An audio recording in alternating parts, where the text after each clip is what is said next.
Alhamdulillah wa syukurillah wa la hawla wa la quwwata illa billah. Asyhadu an la ilaha illallah wa asyhadu anna Muhammadan abduhu wa rasuluh. La nabiyya wa la rasula ba'dahu.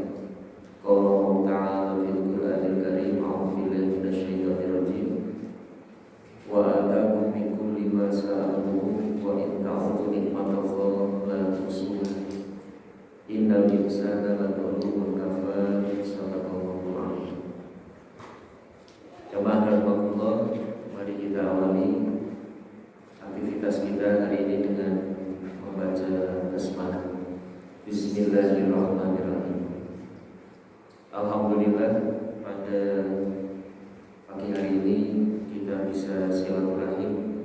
Semoga menjadi silaturahmi, silatul amal, dan tentu saja dalam rangka tawassul bil haq wa tawassul bis sabr. Kenikmatan Allah begitu banyak, sehingga di dalam surat Ibrahim Allah menyampaikan kepada kita, wa in ta'uddu nikmatallahi la tuhsuha. Kalau kalian mau menghitung-hitung nikmat Allah, maka sungguh tidak mampu kalian melaksanakannya. Innal insana latzalumun. Sementara nikmat Allah begitu banyak, tetapi kadang-kadang manusia justru malah melakukan kezaliman. Zalumun itu dari kalimat zalama, artinya kezaliman. Zalum itu berarti kasratul dzulmi, banyak melakukan kezaliman. Dan yang kedua, zalumun kafar. Kafar itu hanya melakukan kufur nikmat. Jadi kalau zalim itu melakukan sesuatu tidak sesuai, menggunakan sesuatu tidak pada tempat dan fungsinya. Kalau ada satu gambaran, zalim itu yang paling ringan, kalau mandi pakai cangkir, kalau minum pakai gayung, ya kan? Itu kezaliman. Meskipun zalim kepada diri sendiri, tetapi zalim kepada diri sendiri akan berakibat merugikan orang lain. Coba kalau seandainya mandi pakai cangkir yang kecil ini, harusnya yang lain sudah ikut mandi, selesai, berangkat, tapi gara-gara seseorang itu mandi dengan sesuatu yang tidak sesuai fungsinya, maka menjadi lama. Itu kezaliman. Dulu ada zalim, seseorang yang zalim berakibat pada dirinya menjadi fatal. Kalau anak muda pakai jaket, kemudian jaketnya itu sudah rusak, ya, resletingnya itu biasanya kemudian dibalik, ya, makanya dibalik, resletingnya di belakang. Suatu hari anak ini, pemuda ini naik sepeda motor kemudian kecelakaan. Begitu kecelakaan malam hari, orang-orang kan kemudian menolong itu. Ketika melihat menolong, apa yang mereka katakan? Oh, sirah kebalik. Akhirnya yang diputar apanya? Sirahnya, ya kan? Harusnya hanya terkilir menjadi patah leher karena diputar. Itu akibat kezaliman. Meskipun kecil tapi itu zalim. Kemudian kafar itu zalumun kafar kasratul kufri. Jadi kita harus senantiasa bersyukur atas nikmat Allah. Segala sesuatunya itu adalah karunia dari Allah. Kalau kita tidak mengakui bahwa apapun yang kita miliki, yang kita laksanakan, semua itu adalah karunia dari Allah, kita disebut sebagai orang yang kufur. Dan ternyata kalimat kufur itu kan berasal dari kafaro. Kafaro itu artinya ikhtau syai', menutupi sesuatu.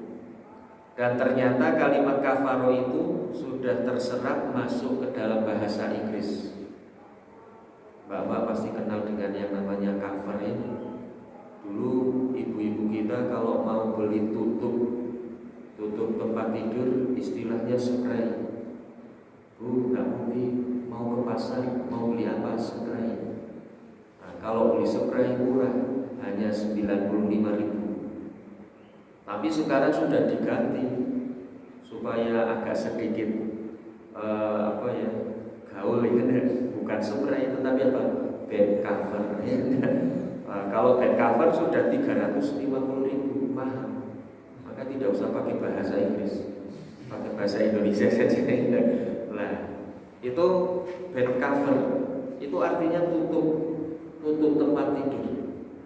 Kemudian ada lagi tutup meja, table cover ya. Jadi cover itu ternyata berasal dari bahasa Arab. Kafaro menjadi cover, kan mirip sekali itu. Kafaro, hanya pronunciation-nya saja yang berbeda. Kalau orang Arab mengatakan kafir, kalau orang Inggris mengatakan cover. Nah, ternyata ada juga serapan dari bahasa Arab ke dalam bahasa Inggris.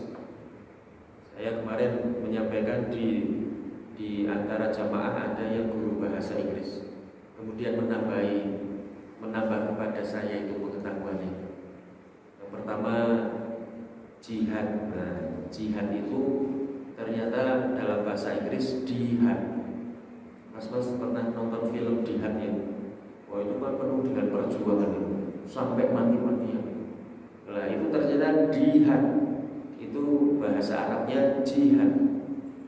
Kemudian ada lagi ardun. Nah, ardun itu diserap ke dalam bahasa Inggris earth. Nah, kan sama itu ya. Ardun bahasa Inggrisnya earth. Nah, mungkin masih banyak lagi. Jadi yang diserap ke dalam bahasa dari bahasa Arab ke bahasa yang lain tidak hanya bahasa Indonesia. Bahasa Inggris pun banyak serapan-serapan dari bahasa Arab. Maka yang pertama kita bersyukur, jangan sampai kita zalim, la zalumun. Kemudian yang kedua, jangan sampai kita tertutup dari karunia Allah. Kisahnya umatnya Nabi Musa tidak mengakui bahwa segala sesuatunya itu nikmat Allah. Itu adalah umatnya Nabi Musa yang bernama Korun. Itu ketika diuji oleh Allah dengan kesulitan, kemiskinan, kesulitan hidup, itu ternyata malah banyak kembali kepada Allah, berdoa, kemudian meminta, ya, dan itu Korun. Tapi begitu diberi kemudahan oleh Allah, lupa. Ketika Nabi Musa menyampaikan kepada Korun, setelah Korun itu kaya raya, kekayaan Korun berapa itu? Jadi kuncinya untuk menyimpan kekayaan, almarinya itu kan kemudian dikunci ya. Kuncinya itu dipikul oleh 40 orang yang sehat dan kuat. Bukan yang tidak sehat, tapi 40 orang yang sehat dan kuat. Itu kuncinya 40 orang. Nah, kalau kita punya kunci sampai dipikul 40 orang yang sehat dan kuat, tidak main-main, sehat dan kuat. Nah, betapa berapa hartanya, kuncinya saja dipikul oleh 40 orang. Lah, ketika diperintahkan oleh Allah untuk bersyukur atas nikmat karunia Allah, Korun mengatakan di dalam Al-Quran, innama utitu ala ilmin indi. Wahai Musa, sesungguhnya apa yang ada pada diriku itu karena kecerdasanku, karena keuletanku, karena kepandaianku mengelola harta. Jadi Korun tertutup dari karunia Allah, tidak mengakui bahwa semua yang ada pada dirinya adalah karunia dari Allah Subhanahu wa ta'ala. Mungkin kita kadang-kadang juga bisa jadi itu yang disebut dengan kufur nikmatnya. Pokoknya ditanya, Pak, jangan sekarang kok sehat sekali. Oh iya, ini karena anak saya sekarang menerapkan pola hidup sehat, makan tepat waktu, banyak minum air putih, banyak olahraga, istirahat cukup. Itu hakikatnya sedang seperti korun. Jadi tertutup dari karunia Allah, tidak melibatkan sedikit pun di dalam kesehatannya kepada Allah Subhanahu wa taala. Mas, jangan kok ini tambah awet nom oh ini karena ini banyak mengikuti resep dokter, terus pokoknya yang bersifat kuliner dan olahraga tidak ada kaitannya dengan Allah sama sekali. Itu berarti kita sedang tertutup dari karunia Allah. Maka jamaah rahimakumullah, pada siang hari ini yang pertama kita bersyukur, yang kedua sholawat dan salam semoga senantiasa tercurah pada junjungan kita Nabi Muhammad Sallallahu Alaihi Wasallam. Alhamdulillah sekarang sudah tanggal berapa Muharram ya? Ada yang ingat? 9 Muharram, alhamdulillah. Oh iya ya, sekarang sunnah puasa ya, puasa Tasunah 9 Muharram. Beberapa saat yang lalu kita baru memperingati 1 Muharram ya. Sekarang kalau bahasa Kalibernya ujuk-ujuknya dan ujuk. Kemarin Sabtu kita tanggal 1, sekarang ujuk-ujuk kita sudah tanggal 9 Muharram. Jadi waktu itu kalau sudah berlalu itu seolah-olah sangat cepat sekali. Kemarin hari Ahad, sekarang hari Ahad lagi. Besok hari Senin, kemarin rasanya baru Senin ya. Kemarin Ramadan, nanti ujung-ujung sudah Ramadan lagi. Itu sama dengan atau sesuai dengan apa yang disampaikan oleh Allah di dalam surat An-Nazi'at. An-Nazi'at ayat yang terakhir. Ka'annahum yawma yarawnaha lam yalbasu illa 'ashiyatan aw duhaha. Mereka melihat seolah-olah kehidupan dunia itu baru kemarin sore atau kemarin pagi. Jadi nanti ketika di alam mahsyar, di hadapan Allah, dari Nabi Adam beserta umatnya sampai Nabi Muhammad beserta umatnya yang terakhir. Umatnya Nabi Muhammad yang terakhir kira-kira tahun berapa? Wallahu a'lam ya. Jadi dari Nabi Adam beserta umatnya sampai Nabi Muhammad beserta umatnya yang terakhir, itu melihat kehidupan dunia itu sama, seolah-olah baru dinikmati, baru dilalui kemarin sore atau kemarin pagi. Sama, sesuatu kalau menunggu itu kan lama sekali ya. Nunggu antrian dokter, Masya Allah, 1 jam seperti 1 windu ya kan. Nunggu wisuda, nunggu seseorang, nunggu anak dan lain sebagainya.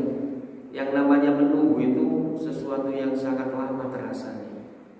Tapi begitu terlampaui atau begitu selesai, nunggu antrian dokter, tanya sama tetangganya, Bu, itu kan nomor kita nomor 100, nomor 100, ini berarti sampai jam 10 malam umpamanya.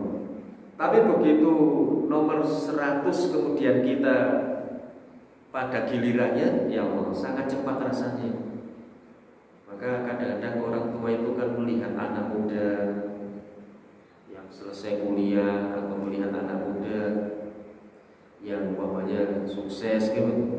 Itu anak orang tua itu kan biasanya mengatakan, kayak camping sore kayak gitu kan. Padahal usianya sudah belasan tahun dikatakan wingi sore. Masa wingi sore langsung berjumus, langsung bisa wisuda, langsung bisa lari-lari kemana ya, tidak mungkin. Nah ini artinya sesuatu itu kalau sudah berlalu sangat cepat. Nah maka pada pagi hari ini seperti tema hijrah gitu ya, kita sesuaikan yaitu dengan hijrah. Kalau di dalam kaitannya dengan hijrah itu surat At-Taubah ayatnya 20. Jadi Dan ini untuk siapa saja. Pokoknya siapa yang ingin tinggi derajatnya, ingin sukses, maka kuncinya surat At-Taubah ayat 20. A'udzu billahi minasyaitonir rajim.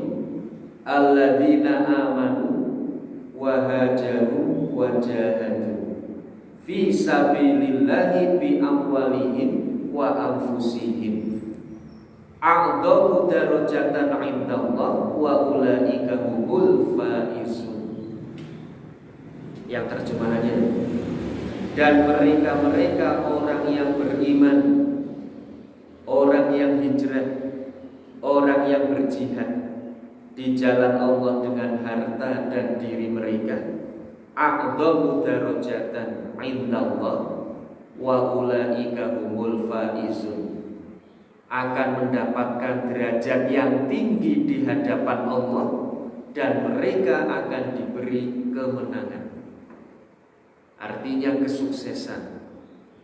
Siapa-siapa yang ingin tinggi derajatnya di hadapan manusia, apalagi di hadapan Allah, diberi kemenangan di hadapan manusia ataupun di hadapan Allah, baik di dunia ataupun di akhirat kelak, maka syaratnya 3 menurut surat At-Taubah ayat 20. Yang pertama adalah iman. Iman itu keyakinan. Jadi segala sesuatu itu harus pertama kali adalah yakin. Yakin saya bisa, maka insya Allah bisa. Ada satu kisah itu ya. Jadi dulu di pondok kami pernah terjadi kebakaran. Jadi ada satu ruangan yang konslet ya. Nah, ketika kebakaran ada seseorang yang masih berada di dalam. Kemudian entah kenapa dia tidak bisa keluar. Tidak bisa keluar lewat pintu. Pintunya terkunci. Nah, kemudian dengan satu keyakinan dilalah jendelanya itu kan diteralis gitu ya. Diteralis pakai besi yang kebetulan besi itu hanya besi lonjoran itu ya, lonjoran. Lah begitu kebakaran, pintu terkunci tidak bisa keluar, maka dengan satu kekuatan dan keyakinan dia benggang. Benggang itu bahasa Indonesia. Merenggangkan kunci, merenggangkan besinya, bergedek gitu ya. Dan alhamdulillah bisa keluar lewat sela-sela besi. Dan kemudian ketika kebakaran selesai, kemudian apinya dipadamkan, besinya itu dingin ya. Kemudian diperintah sama ustadznya. Teman saya itu diperintah sama ustadz, kamu tadi kemarin ketika kebakaran kamu bisa keluar dengan merenggangkan besi itu. Sekarang coba, tidak ada api, tidak ada apapun, besi itu kembalikan seperti semula. Ternyata tidak bisa ya. Jadi disuruh mengembalikan besi yang dibenggang tadi, yang direnggangkan ketika kebakaran, itu tidak bisa. Terus kenapa ketika kebakaran kok bisa? Sementara waktu aman, tidak ada apa-apa ya, tidak terjadi sesuatu kok tidak bisa, betul-betul tidak bisa. Sudah sampai meretet, mungkin kalau dilanjutkan ototnya bisa putus itu. Itu ternyata tidak bisa.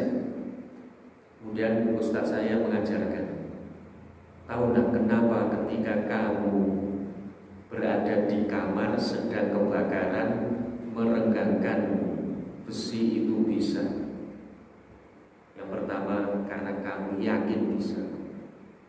Kalau sekarang mungkin keyakinanmu sudah tidak seyakin kemarin. Terus yang kedua, kamu dalam keadaan terpaksa.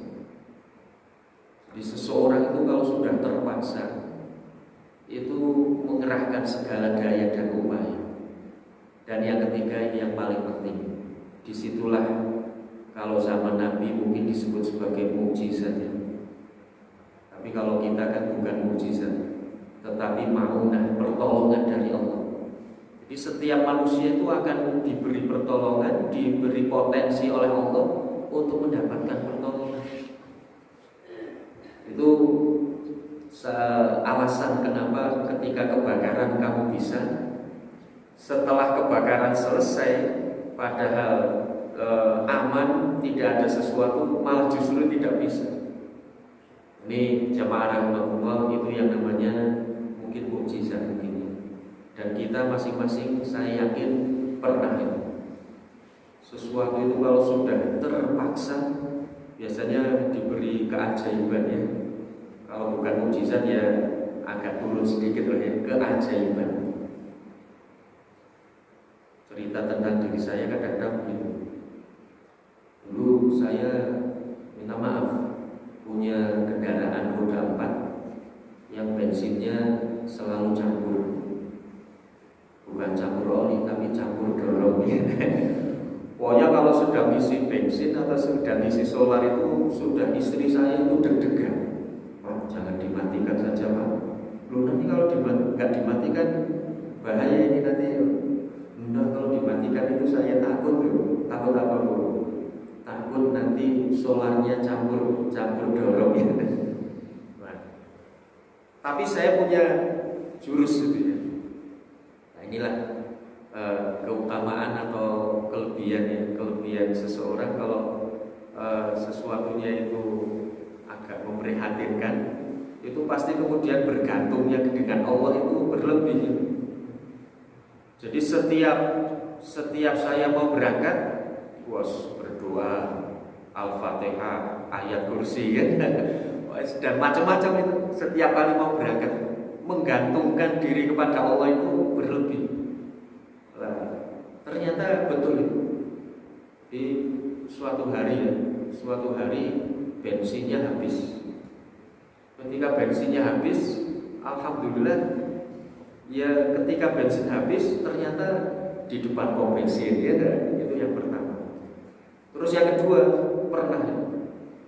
pernah koplingnya itu putus. Jadi begitu saya sedang dalam kecepatan tinggi, tali koplingnya putus. Astagfirullahaladzim. Bu, ini koplingnya putus ini gimana? Sudah tenang saja. Tadi kan sudah berdoa. Oh ya udah. Nah, ketika itu saya tenang semuanya kembali kepada Allah. Dan saya tawakal, tidak saya rem, tidak saya gas. Dilalah jalannya sepi gitu ya. Jadi bukan gaspol, rempol itu tidak, tapi tidak saya rem, tidak saya gas. Pokoknya menunggu kapan berhenti ini mobil. Ternyata alhamdulillah berhenti dilalah di depan bengkel ya. Jadi masya Allah, ini kalau kita menggantungkan diri kepada Allah itu, insya Allah segala sesuatu itu pasti ada jalan. Nah, ini jamaah rahmatullah yang pertama ya. Yang pertama iman, yakin. Kemudian yang kedua hijrah. Hijrah itu proses atau ikhtiar. Karena kalau kita kembalikan pada hijrahnya Rasulullah, itu juga kan ikhtiar, proses berpindah dari kota Makkah menuju Madinah. Nah, kemudian yang ketiga jihad. Jihad itu artinya kesungguhan. Jadi jihad itu bukan hanya mengangkat senjata, tetapi jihad itu artinya adalah bersungguh-sungguh. Maka mari kita kupas satu persatunya ini. Jadi satu persatu. Pokoknya unsur kemenangan dan tingginya derajat 3. Yang pertama yakin, yang kedua ikhtiar atau proses, yang ketiga jihad, kesungguhan di dalam berproses itu. Itu kalau kita menjalani tiga-tiganya, Allah menjamin. Bukan dari saya jaminannya itu, dari Allah. Surat At-Taubah ayat 20. Ulaika lupa ini kan. Barang siapa yang ingin tinggi derajatnya dan diberi kemenangan. Yang pertama iman. Iman itu ternyata 3 tingkatan. Jadi orang yang beriman itu ada 3 tingkatan. Kenapa? Karena iman itu kan yazidu wa yanqus, bertambah dan berkurang. Mata yazidul iman yazidu bitta'ah. Iman itu akan bertambah ketika kita berbuat taat. Jadi kalau kita sedang sholat, sedang puasa, sedang pengajian, yakinlah bahwa keimanan kita sedang tinggi dan sedang naik. Nanti habis pengajian, pamannya ya, habis pengajian sambil ke alun-alun, ngiling-ngiling wong liwat ya, dan sambil bledegi pamannya gitu, atau sambil riba, atau pamannya ya, bapak gitu. Yuk kalau bledegi kayak wong yuk pamannya. Lah itu berarti imannya sedang turun lagi. Jadi naik turunnya iman itu bukan mingguan, bukan bulanan, bukan tahunan. Umpamanya setiap bulan Ramadan naik iman kita, gitu. Selepas Ramadan turun lagi, tidak hanya tahunan, tetapi per detik. Jadi iman itu naik turun itu per detik. Sedang pengajian saja kan kadang-kadang iman kita naik turun. Lihat ustaznya, umpamanya ini ustaznya itu kalau ngaji ngalor gitu, kita ngulon banget. Itu imannya sedang turun itu. Meskipun tadi naik ketika mau pengajian. Ustaznya batin jamaahnya ini kayak sing pojok ngarep biasanya coba Tuhan pamannya ya, itu iman ustaznya sudah lagi turun. Jadi turun dan naiknya iman itu sebetulnya mudah untuk kita deteksi, kita ketahui. Pokoknya rumusnya ketika kita berbuat taat kita sedang naik, ketika kita berbuat maksiat sekecil apapun maka iman kita sedang turun. Nah, iman yang pertama surat Al-Baqarah ayatnya 7-9. Wa minan nasi may yaqulu amanna billahi wa bil yaumil akhir. Dan di antara manusia itu ada yang yaqulu. Yaqulu itu kan mengatakan itu kan modalnya hanya sekedar lisan. Padahal yang namanya iman itu kan harus berdiri di atas 3 kaki yang kokoh. Supaya mudah begitu. Jadi iman itu harus berdiri di atas 3 kaki yang kokoh. Ya, sambil gambar. Kalau itu ada gagang mikir, biasanya tripod tapi ini gagang mikir. Lah. Kalau ada gagang kemudian berdiri di atas 3 kaki, atau ada kursi yang kakinya 3, maka tripod atau mic, stand up mic itu ya, nah, itu bisa berdiri dengan baik dan kokoh ketika 3-tiganya berfungsi dengan baik. Pengertian iman itu kan yang pertama tasdiqul bil qalbi, hati meyakini. Takrirun bil lisan, lisan mengikrarkan. Kemudian yang ketiga amalun bil arkan, amal membuktikan. Jadi iman yang sempurna ketika 3-tiganya itu berdiri dengan seimbang, dengan baik, dengan kokoh. Hati yakin, lisan ikrar, perbuatan membuktikan.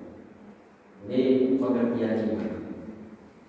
Tapi kalau salah satu dari ketiganya itu tidak ada, kira-kira kalau umpamanya lisannya saja yang mengatakannya, ada satu kursi yang berkaki 3, kok kemudian salah satu kakinya patah, kira-kira Bapak mau tidak duduk di kursi itu ya? Tidak mau, pasti akan jomplang, akan roboh. Iman juga begitu. Iman kalau salah satu dari ketiganya ini tidak ada, iman akan roboh. Itu yang diistilahkan dengan naqisul iman. Hati sudah yakin, lisan sudah ikrar setiap hari, raditu billahi robba, tetapi amalnya tidak membuktikan. Maka di dalam Al-Quran tingkatan iman yang pertama harus sekedar ngaku orang beriman. Wa minan nasi mayaqulu, yaqulu itu artinya ngaku. Ngaku itu kan boleh-boleh saja ya. Mas ini ngaku gak apa-apa. Alun-alun sahabat-sahabat diakoni, baik alun-alun sahabat-sahabat bonyong kabeh. Boleh tidak Mas? Boleh. Wong ngaku saja. Itu pekarangan sekeliling masjid itu milik saya semua. Boleh tidak Bapak? Boleh. Hanya saja, hanya ngaku. Tapi ketika kemudian ingin dimanfaatkan, ingin fondasi rumah atau ingin dijual, harus ada pembuktian. Mas jenengan fondasi ini jenengan apa? Iya, lah buktinya bukti dikeluarkan sertifikat. Niki sertifikatnya motor. Oh ya, berarti aman, lanjutkan. Tapi kalau disuruh memberikan bukti, sertifikatnya SPPT ini bukti. Bukan gak ada ijazah, ini nanti bermasalah gitu. Nah, jadi ngaku. Orang yang baru sekedar ngaku beriman. Kemudian yang kedua, orang yang imannya sudah benar. Surat Al-Anfal. Innamal mu'minuna alladzina idza dzukirallah wajilat qulubuhum. Sesungguhnya orang yang beriman itu ketika disebut nama Allah bergetar hatinya. Ini Al-Anfal ayatnya 2 sampai 4. Bergetar hatinya. Innamal mu'minuna alladzina idza dzukirallah wajilat qulubuhum. Ini imannya sudah benar. Siapa mereka orang yang beriman dengan benar? Yang pertama bergetar hatinya ketika disebut nama Allah. Wajilat. Contoh wajilat itu saya sering ketika kondangan ke Adipura atau ke Bogor karena MC-nya kebetulan kenal dengan saya, maka kemudian ketika saya masuk ke aula disebut nama saya. Terima kasih kepada Pak Yudi yang sudah menghadiri acara resepsi dan memberikan doa restunya. Nah, dan ketika disebut terima kasih kepada Pak Yudi, hati saya bergetar. Yang disebut Masya Allah, itu ya, itu ciri orang bergetar hatinya begitu. Lah orang yang beriman ketika disebut nama Allah, Allahu Akbar, Subhanallah, Alhamdulillah, itu sampai makrajis. Bapak coba makrajis nomor makrajis. Jadi kalau disebut nama Allah itu grajas, itu berarti iman kita. Yang pertama. Yang kedua, bertambah iman. Nah, bertambah. Ketika disebut nama Allah bergetar, ketika dibacakan ayat-ayat Allah, wa idza tuliyat 'alaihim ayatun zadatuhum imanan. Ketika dibacakan ayat-ayat Allah bertambah. Wa 'ala rabbihim yatawakkalun, dan hanya kepada Tuhannya mereka bertawakal. Tawakal haram kepada benda, tidak boleh. Atau kepada manusia, tidak boleh. Dan juga kepada ikhtiar. Tawakal itu ada 3 tingkatannya. 3 atau 4 ini. Tawakal yang paling jelek dan itu haram, itu adalah tawakal kepada benda. Mas, kalau mau keluar kota, ya yang kene lumun ngendi orang bawa iki ora tenang ya. Ya tidak bawa akik ora tenang. Tidak bawa sabuk sing ono isine ora tenang ya. Itu berarti tawakalnya kepada benda. Ya sawah kalau tidak bawa pisau atau pedang, ya udah orang bawa pedang orang tenang, nah itu tidak boleh. Berarti tawakalnya kepada benda. Yang kedua, tawakal kepada manusia. itu juga tidak boleh. Jadi tawakal itu hanya kepada Allah. Yang paling rendah kepada benda, yang kedua pada manusia, haram juga. Pokoknya nek jenengan orang rapuh, wis pengajian kuburan, itu berarti tawakal kepada manusia. Tidak boleh. Pokoknya kalau piknik orang kalau jenengan wis kacau balau. Lah ini berarti tawakalnya kepada manusia. Kemudian yang ketiga, tawakal kepada ikhtiar. Itu juga tidak boleh. Jadi setelah umpamanya di checklist ya, akan mengadakan acara 17 Agustus. Kepanitiaan checklist sudah dibentuk. Rapat pertama sudah, rapat kedua sudah, pembina upacara sudah, pembaca doa sudah, dan lain sebagainya sudah di checklist. Kemudian kita mantep dengan itu semuanya, artinya tawakalnya hanya kepada ikhtiar, itu juga tidak boleh. Tawakal yang paling tinggi dan itu harus kita laksanakan, wa 'ala rabbihim yatawakkalun, dan hanya kepada Tuhannya mereka bertawakal. Karena kan kadang-kadang ada yang tawakal pada manusia. Nyongin nek loro, burung tak gowong nek dokter kae orang mari. Nah, itu berarti tawakal kepada manusia dan ikhtiar. Dulu ada yang di Kalibuber itu, minta maaf seorang mantri waktu saya kecil. Jadi belum musim dokter ya, masih mantri. Itu ketika nyobati orang itu obatnya mujarab.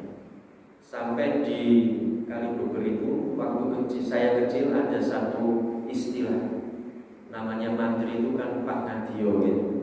Pakai sepeda motor CB 800 atau berapa itu.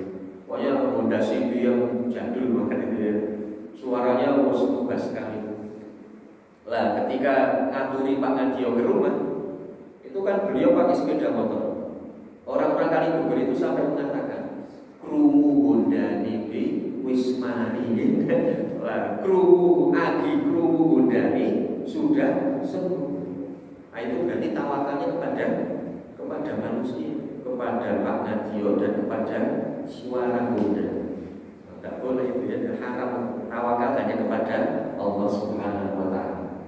Kemudian yang ketiga, tawakal kepada Allah. Yang keempat, mendirikan sholat. Walladzina yuqimuna sholat wa mimma razaqnahum yunfiqun, dan mereka menafkahkan harta.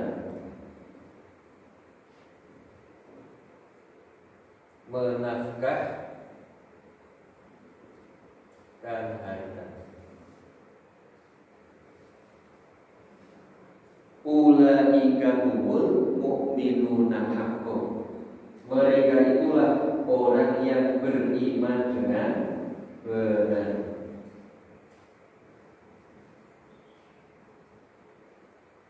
Jadi derajat yang kedua, iman kita sudah benar.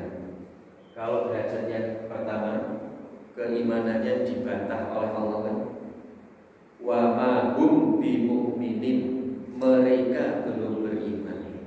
Kenapa mereka belum beriman?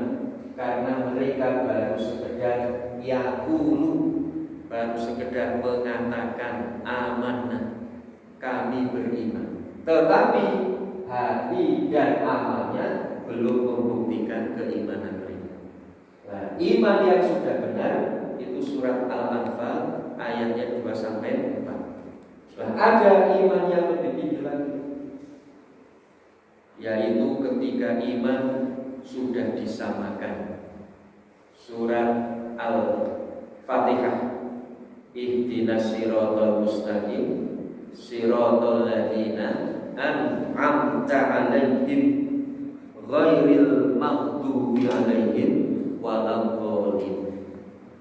Jadi kita akan minta kepada Allah untuk diberi jalan, ditunjukkan jalan seperti jalan orang-orang yang telah Allah beri nikmat. An'amta, engkau beri nikmat atas mereka ya Allah. Jadi kalau di dalam peringatan tahun baru itu kan umat Islam dibagi tiga ya. Yang pertama umat Islam yang berusaha Islami, yang diperingati 1 Muharram dengan mengadakan bakti sosial, sunatan masal, pengajian akbar. Itu umat Islam yang berusaha Islam.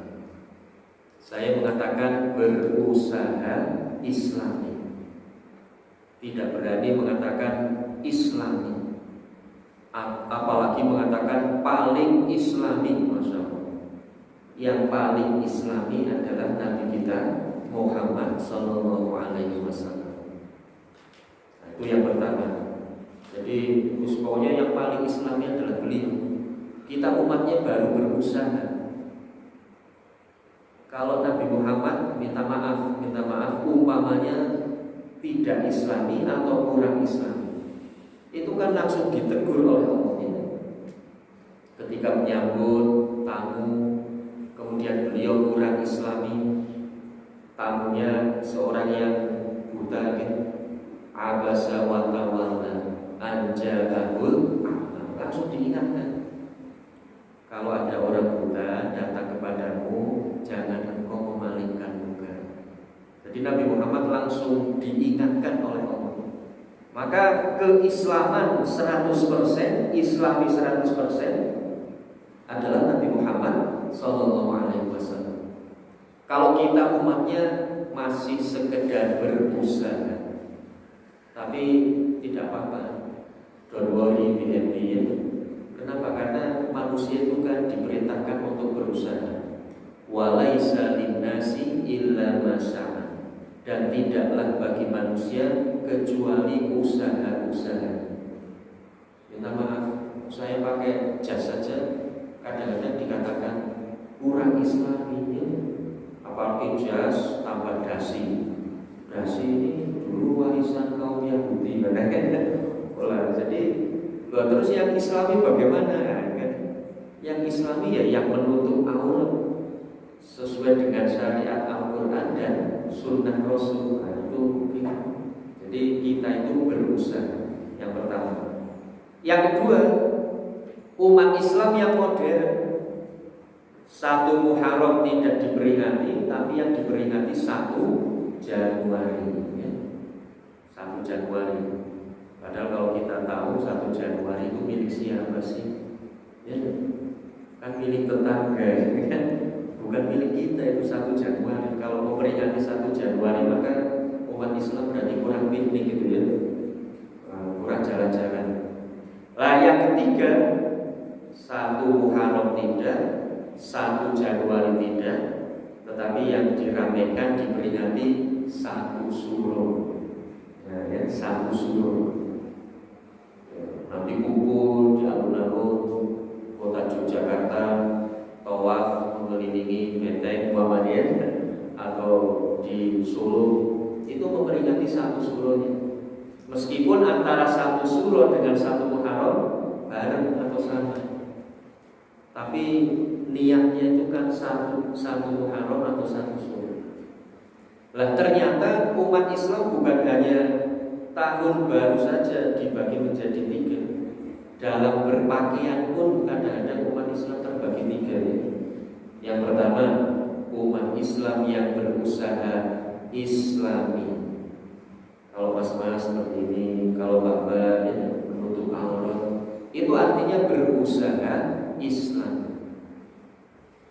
Yang kedua, umat Islam yang modern pakaiannya. Umat Islam, tapi pakaiannya yang dipilih pakaian-pakaian modern. Kriterianya 3 pakaian modern.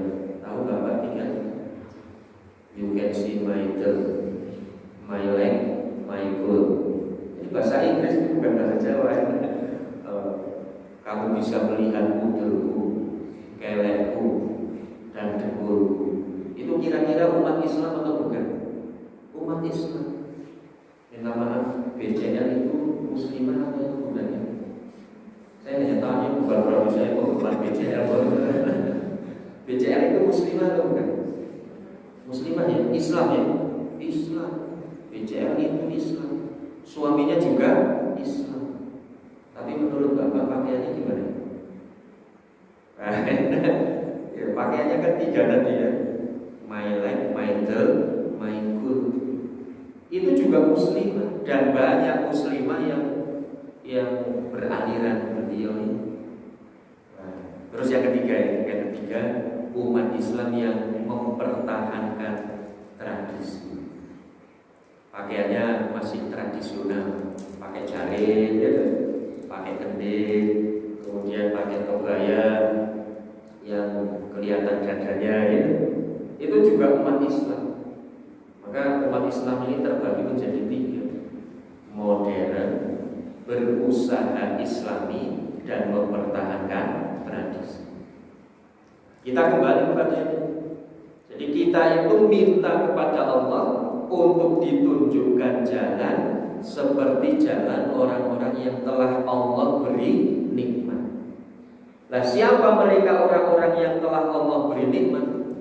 Minan nabiyyin wasiddiqin wasyuhada wassolihin wa hasuna ulaika rafiqa, dan bersama dengan mereka itu sungguh kebersamaan yang hebat. Jadi iman yang ketiga itu adalah iman yang sudah disamakan dengan para nabi. Para nabi, syuhada, siddiq, sholihin. Kita sudah derajat yang mana ini ya?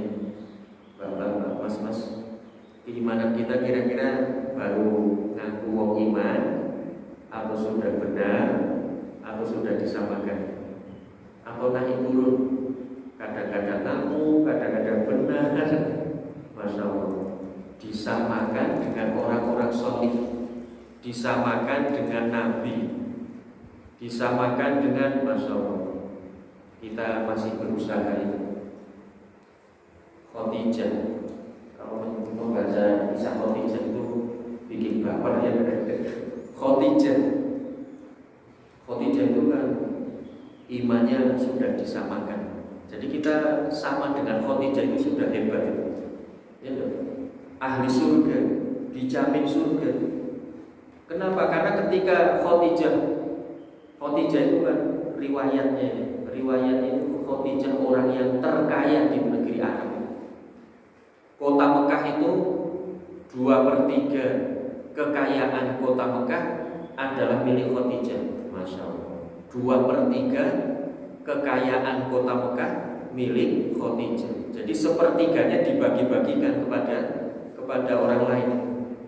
2/3-nya milik Khadijah. Ketika wafatnya Khadijah tidak punya apapun, bahkan sehelai kain yang menempel itu hanya miliknya. Ketika mau meninggal dunia, apa kata Khadijah? Wahai anakku, aku malu kepada suamiku untuk mengatakan, tolong mintakan jubah milik ayahmu untuk menjadi kain kafan. Itu Khadijah. Terus yang kedua, begitu putrinya Fatimah mengatakan kepada bapaknya Fatimah tentu saja Nabi Muhammad, kemudian apa kata atau balasan dari Rasulullah? Ya Khadijah, engkau mendapatkan salam dari Allah. Jadi engkau adalah ahli surga. Itu yang pertama. Yang kedua, yang ketiga, Khadijah mengatakan kepada suaminya, kepada Nabi Muhammad, wahai suamiku, kalau seandainya engkau tetap berada dalam dakwahmu, kemudian aku sudah mati, suatu hari engkau ingin menyeberangi sungai, terus tidak ada jembatan untuk menyeberangi sungai itu, bongkarlah kuburku, ambil tulang belulangku, untuk kau jadikan jembatan. Masya Allah. Itu Khadijah. Jadi mengorbankan harta bendanya untuk dakwah suaminya atau dakwah Islam, itu sampai ingin tulang belulangnya saja dijadikan pengorbanan. Maka Masya Allah, kita kalau dikatakan Islami sekali seperti Nabi, apalagi seperti para sahabat, apalagi seperti Nabi, Masya Allah. Maka kita baru sebatas berusaha Islam. Abu Bakar lebih dahsyat lagi. Abu Bakar ketika ada undangan perang berjihad di jalan Allah, Abu Bakar datang kepada Rasulullah membawa harta seluruhnya. Sampai Rasulullah bertanya, "Hai Abu Bakar, kamu tinggalkan apa untuk keluargamu?" Apa jawab Abu Bakar? "Aku tinggalkan Allah dan Rasulnya." Ya Allah, itu Abu Bakar. Kira-kira Bapak berani atau tidak? Aku berikan seluruhnya untuk Allah dan Rasulnya. Ku sisakan sehelai kain yang menempel. Itu makanya kalau kita masuk surganya itu jauh di belakang Rasulullah. Ikhlas saja. Yang penting nunggunya di ember surga, jangan sampai di ember neraka. Gitu. Apalagi naudzubillah, ya, naudzubillah jangan disebut. Kenapa? Karena menyebut nanti termasuk doa, ya. Jadi kita nunggunya nanti antrinya di ember surga. Itu Abu Bakar. Belum lagi Umar ini. Umar ketika terlambat sholat asar, baru terlambat sholat asar. Begitu datang ke masjid, sholat asar sudah dimulai. Kemudian Umar mengatakan, "Saya terlambat sholat asar gara-gara kebun kurma. Saya sibuk dengan kebun kurma. Maka supaya besok saya tidak terlambat, saya wakafkan kebun kurma." Kira-kira mas berani atau tidak? Bukan hanya terlambat kadang-kadang kita, ya. Kita malah kadang-kadang meninggalkan jamaah, bukan terlambat jamaah. Umar terlambat jamaah, mewakafkan kebun kurmanya yang mengakibatkan terlambat. Kalau kita kadang-kadang sedang nonton TV, sedang bersih-bersih sepeda motor, berani nggak? Sedang bersih-bersih sepeda motor, meninggalkan jamaah, besoknya Pak Tamir, saya kemarin tidak jamaah gara-gara bersihkan motor. Maka supaya besok saya jadi jamaah, ini motor saya wakafkan. Pak Amir kira-kira berani apa enggak? Wah, berapa harta yang harus kita wakafkan ya? Kalau kita setiap kali meninggalkan jamaah mewakafkan yang menyebabkan. Kenapa? Karena kan kita kadang-kadang meninggalkan jamaah sedang sibuk dengan harta kita. Nauzubillahi min dzalik. Terus yang kedua sekarang hijrah. Hijrah, Rasulullah ketika hijrah itu pindah dari kota Makkah menuju Madinah. Tetapi setelah Rasulullah hijrah, Rasulullah kemudian menyampaikan, "La hijrata ba'da 'amin hadza." Tidak ada lagi hijrah setelah ini, walakinnal jihad wa niyat. Yang tersisa sekarang adalah jihad dan niat. Nah, sekarang hijrah ini lagi. Hidup kita itu harus selalu hijrah. Kita tidak boleh meninggalkan hijrah. Yang pertama hijrah. Oh, bukan yang pertama, yang kedua. Dasar hijrah yang pertama, hadis Rasul. Setelah Rasulullah hijrah, beliau mengatakan tidak ada hijrah setelah tahun ini. Yang tersisa yaitu jihad dan niat. Yang tersisa tersisa jihad dan niat, tidak ada hijrah.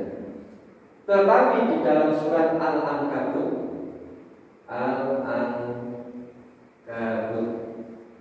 ayatnya 62, Allah menirukan kata-kata Nabi Ibrahim. Wa amana Lut wa qala inni muhajirun ila rabbi. Kemudian Nabi Lut beriman kepada atau percaya kepada Nabi Ibrahim.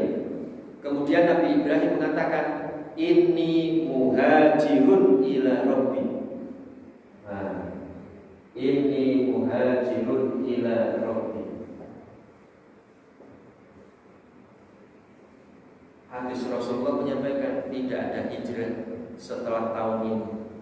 Yang dimaksud tidak ada hijrah itu adalah hijrah makaniyah atau hijrah tempat. Jadi setelah Rasulullah hijrah tidak ada lagi pindah.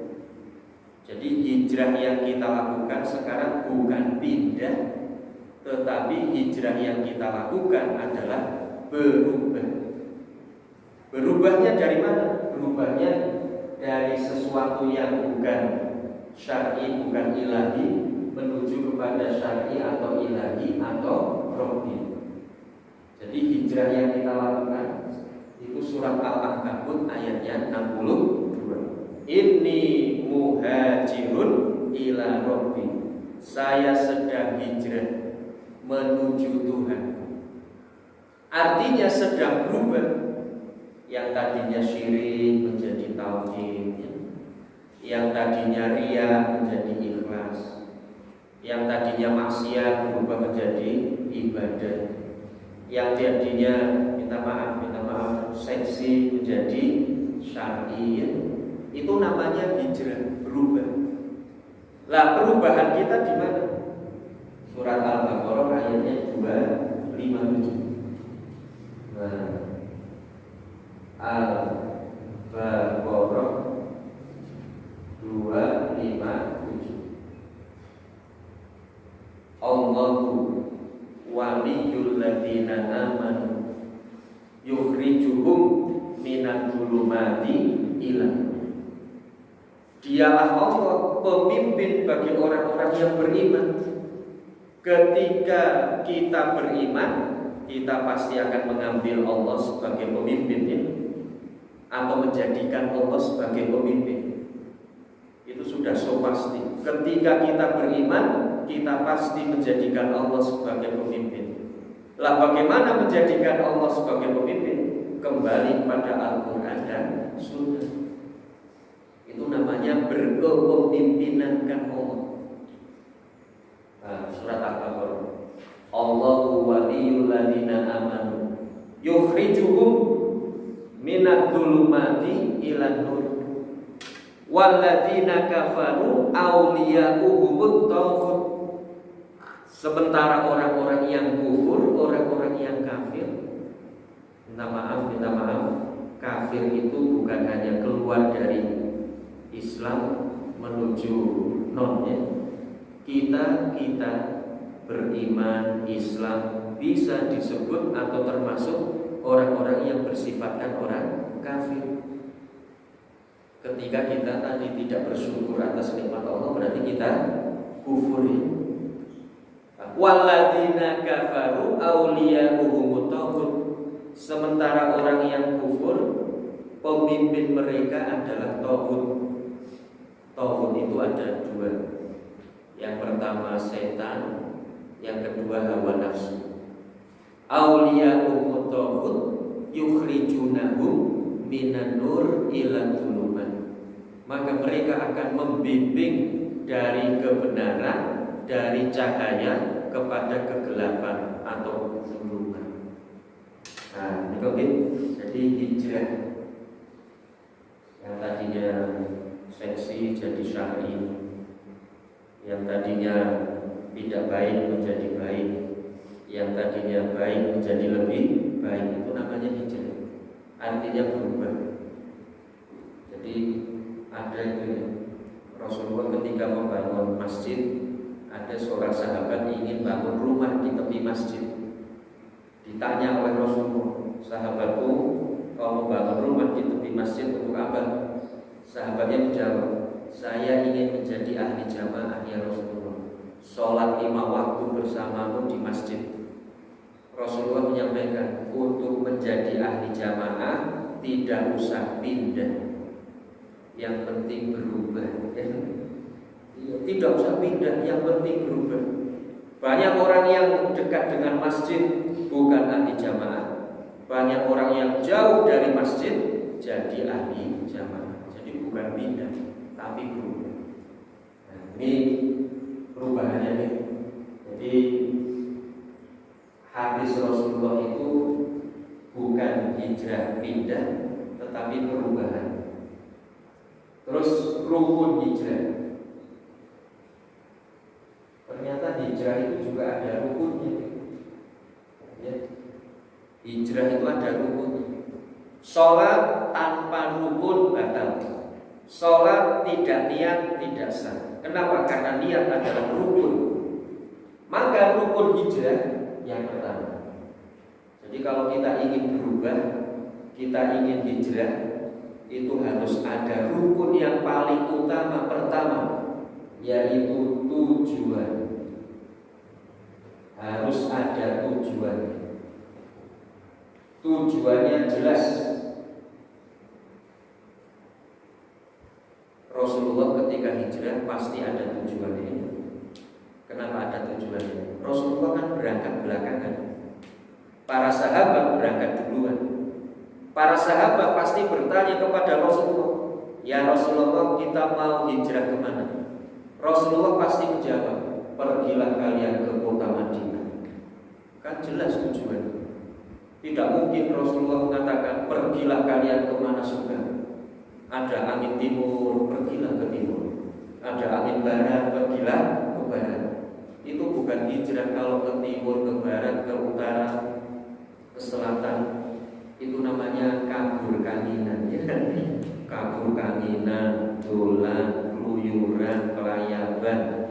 Sing ora paling enak minggat. Orang kalau tidak ada tujuannya berarti bukan hijrah. Maka Rasulullah jelas, pergilah ke kota Madinah, jelas tujuannya. Maka seseorang yang ingin hijrah, ingin berubah, tujuannya dulu harus jelas, yaitu Allah Subhanahu wa ta'ala. Ya, target kita, tujuan kita adalah Allah, tidak lain dan tidak bukan. Wa ma khalaqtul jinna wal insa illa liya'budun. Jadi orang yang akan berubah itu harus, saya hijrah kepada Allah. Inni muhajirun ila rabbi. Tujuannya jelas. Yang kedua, setelah tujuannya jelas, harus ada yang ditinggal. Jelas tujuannya, tapi tidak ada yang ditinggal, itu bukan hijrah, bukan berubah. Jelas tujuannya Allah, bertauhid kepada Allah, menyembah hanya kepada Allah. Tapi ada sesuatu yang tidak ditinggal. Masih percaya kepada demit, masih percaya kepada jimat, masih nyimpen jimat, itu belum hijrah namanya. Banyak orang-orang yang sholatnya sudah, hajinya sudah, tapi warisan-warisan dari budaya kadang-kadang belum ditinggalkan. Itu namanya bukan hijrah. Jadi hijrah itu tujuannya dicanangkan, kemudian ada yang ditinggalkan. Rasulullah itu hijrah ke Madinah, meninggalkan kota Mekahnya. Rasulullah tidak ngalor itu satu pekan di Madinah, satu pekan di Mekah, itu tidak. Jadi Rasulullah hijrah ke kota Madinah, tujuannya jelas. Kota Makkah ditinggalkan, dan kembali ke kota Makkah itu hanya untuk ibadah haji. Itu pun atas perintah Allah. Setelah haji selesai, kembali ke kota Madinah sampai akhir hayat. Jadi orang yang hijrah itu harus ada yang ditinggal. Pakaiannya syar'i ditinggal. Kalau syar'i sudah dikerjakan, tapi kadang-kadang aku pengennya pakai yang agak seksi, mamanya itu belum hijrah, belum meninggalkan sesuatu yang bukan syar'i. Kalau mamanya tadi peranikan, hijrah peranikan, maka yang tidak syar'i harus ditinggalkan. Kalau bahasa anak-anak itu ta'arufan atau itu ya. Saya kadang-kadang dirukan halalin atau putusin. Jadi halalin itu orang yang berubah. Pokoknya kalau tidak halal putus saja. Tapi ya jangan tapi ya. Kalau dibilang berani datang ke rumah. Kalau tidak balik waktu saja, jangan sekarang ya. Itu namanya berubah, hijrah. Jadi sesuatu yang tidak syar'i ditinggalkan. Nah, ada yang ditinggal. Harus ada yang ditinggal. Ada yang ditinggal.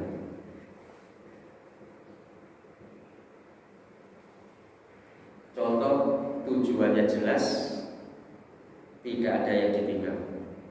Makanya Bapak pulang ke rumah mendapatkan Bapak sedang di teras. Bapaknya sedang di teras sambil ngopi, duduk di kursi, senyum sendiri ya. Senyum. Terus Bapak kan ngagetin, ayo lagi apa senyum sendiri ya. Ternyata jawabnya ada. Saya sedang ngalamun. Anak saya atau mbaknya, kakak kamu di luar kota kira-kira sedang apa sama cucunya ya. Itu kan orang yang ngelamun. Tujuannya kan jelas. Bahkan kata Agim, kecepatan yang paling cepat itu kan lamunan. Cahaya saja kalah dengan lamunan. Coba jangan punya saudara di Amerika. Sekarang ngalamun tentang saudara, langsung tekan ya. Tapi kalau cahaya masih perlu waktu itu. Tapi kalau ngelamun itu langsung les 1 detik sampai. Entah di mana pun. Nah, orang ngalamun itu kan tujuannya jelas, ke rumah anaknya, ke rumah cucunya, jelas tujuannya. Tapi tidak ada yang ditinggal, tetap duduk di kursi, tetap di teras, tetap ngopi. Suatu hari suami istri tidur, istrinya suatu saat jam 12 malam mendengar labbaik Allahumma labbaik, labbaik la syarika laka labbaik, innal hamda wa ni'mata laka wal mulk la syarika. Melilir, istrinya melilir, kisah sing tahu dia. Tiba-tiba bapaknya lagi gini-gini, Pak, nopo sih gimana kok tahu dia bareng? Masya Allah Bu, ngimpi kaji mana ini? Orang ngimpi kan, ngimpi itu kan jelas tujuannya kota Makkah, tawaf di Ka'bah, tapi tidak ada yang ditinggal, tetap tidur di kasurnya, tetap selimutan, tetap bantahan. Jadi orang yang ingin sukses, orang yang ingin tinggi derajatnya, bukan orang yang suka keluyuran dan bukan orang yang hanya sekedar mimpi. Orang yang keluyuran kan tadi, keluyuran tidak jelas tujuannya. Coba kalau seorang suami istri, suatu hari suaminya, umpamanya saya sendiri ya, pamit sama istri, Bu, aku harap metu ya Bu, tidak mau disimpan jam 12 dalu kok medal. Bu, sakaratku. Kira-kira istri itu akan ikhlas atau tidak? Udah ikhlas itu. Jam 12 malam keluar ditanya mau kemana, Bu sakar. Kalau saya jadi istri, saya akan mengatakan monggo Pak, minggat sekalian. Iya. Orang yang keluyuran tidak jelas tujuannya itu kan minggat. Tapi kalau jelas tujuannya, Bu, ini giliran ronda jam 12, kampung kita tidak aman. Saya pas gilirannya, saya tak keluar ya Bu ya, keliling kampung. Oh gitu mau Bapak, ngantos-ngantos, ampun supi kopi, gula, teh, syukur bisa botol bantal, kasur, selimut. Wah itu namanya pindah tidur ya. bukan jaga keamanan. Ini jamaah rahimahullah. Jadi sekali lagi, setiap kita harus berubah atau harus hijrah. Jadi hijrah itu tidak akan berhenti sampai kita mati. Tidak akan berhenti sampai akhir hayat kita. Kenapa? Karena pertarungan antara baik dan buruk, pertarungan antara maksiat dengan ibadah itu selalu ada. Jadi kita harus selalu hijrah. Hijrah kita kepada siapa? Hijrah kita kepada Allah Subhanahu wa ta'ala. Maka unsur yang ketiga yaitu jihad. Jihad itu badlul wus'i wal quwwah, mengerahkan segala daya dan upaya linaili sa'adah, untuk mendapatkan kebahagiaan di dunia wal akhirah, di dunia dan akhirat. Dulu ustaz saya menggambarkan jihad itu bukan perang saja, tapi jihad itu mengerahkan segala daya dan upaya. Kalau taruh kata kekuatan kita umpamanya diukur, maksimal kekuatan kita 100 kilo, maka kapan kita disebut sebagai orang yang sedang berjihad? Ketika kita membawa beban 99 kilo. Jadi sekilo lagi kita sudah tidak kuat. Itu baru namanya jihad. Membawa meja, kalau bawanya itu cukup dengan satu tangan dipindah les gitu ya, apalagi satu jending les gitu ya, itu bukan jihad. Kapan kita membawa meja ini disebut jihad? Ketika kita kesulitan, keberatan, sehingga harus dengan alat, sehingga harus minta bantuan, harus dengan dukungan, itu baru namanya jihad. Kalau di masyarakat kadang-kadang saya menyampaikan jihad dengan harta. Jihad dengan harta itu, kalau kita mengeluarkan harta untuk agama Allah itu sampai mereketek, sampai banyak pikiran. Besok keluarga bagaimana, belajar istri bagaimana, nyamoni anak-anak bagaimana, gitu. Bayar listrik, bayar ledeng, beli paketan bagaimana. Tapi tetap kita keluarkan, itu namanya jihad dengan harta. Tapi kalau ada uang umpamanya ya, ada uang di dompet kita 1 juta, kapan kita disebut jihad dengan harta? Kalau ada uang di dompet 1 juta, kita dikatakan sebagai berjihad dengan harta ketika kita mengeluarkan isi dompet 999.000. Itu baru namanya jihad dengan harta. Kalau isi dompetnya 1 juta. Tapi kalau isi dompet 1 juta, kemudian yang kita ambil 2.000 masuk kotak amal, jangan sekali-kali kita mengatakan, lihat saya mau berjihad dengan harta. Itu mengeluarkan 2.000 dari 1 juta kan gampang sekali, males gitu saja. Itu belum jihad. Ibarat kita membawa meja dengan satu tangan, les gitu saja. Nah, kapan kita jihad dengan harta? Isi dompet 1 juta yang kita keluarkan 999.000. Itu baru namanya jihad. Nah, itu kita gambarkan ke yang lainnya dengan tenaga. Kalau kita ngurus agama Allah itu hanya makeover, ya, makeover itu belum jihad dengan tenaga untuk mengurusi agama Allah. Tapi kalau kita kerahkan segala daya dan upaya untuk menolong agama Allah, nah itu baru namanya jihad. Dengan harta 2.000 itu kan amal standar SNI ya. Jadi amal standar SNI itu 2.000. Kenapa? Karena saya tahu dulu saya takbir Masjid Darussalam bagian bendahara. Setiap kali habis sholat Jumat bongkar kotak amal untuk dihitungnya, itu isinya 2.000 semuanya.